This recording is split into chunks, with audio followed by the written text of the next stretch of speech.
So this is HIV. It's a typical retrovirus, meaning that it has an outer envelope, and in the center it has 2 copies of RNA, as well as an enzyme here in blue that's reverse transcriptase, which will ultimately turn that RNA into DNA.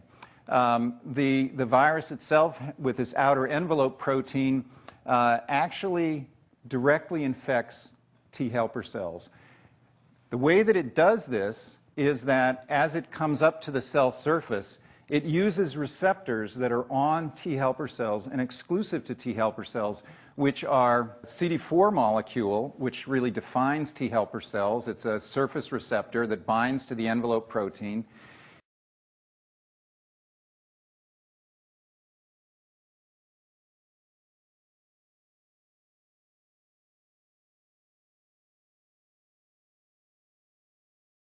What ultimately happens is fusion of those 2 membranes, and the viral genetic material is injected essentially into the cell, and the envelope protein is left at the cell surface.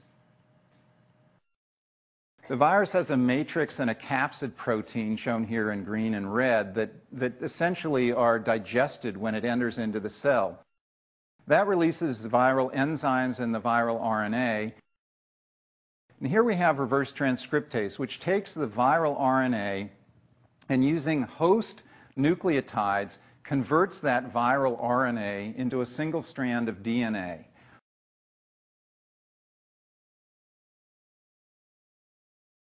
Stranded DNA now is again reverse transcribed into a double-stranded DNA.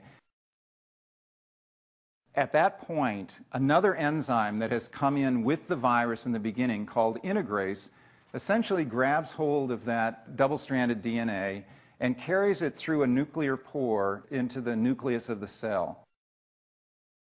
Within the nucleus of the cell, it finds the host chromosome, and it basically, the integrase enzyme, makes a nick in the host DNA and allows for HIV to insert itself into the host chromosome. And that right there is what establishes lifelong infection. Now, RNA polymerase comes along and makes messenger RNA.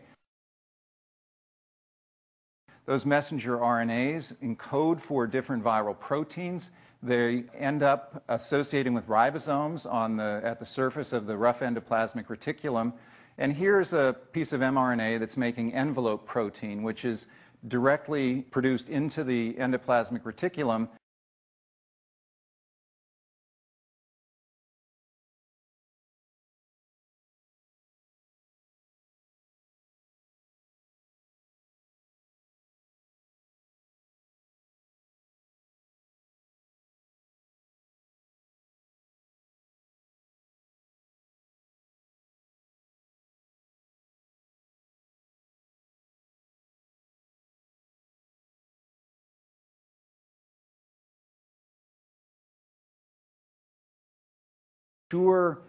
Structures that make up the final virion, and now you have a mature infectious virion that can go on now to infect other cells. Once that happens, now the cell can produce tons of viruses, and this is really what then keeps the whole process going.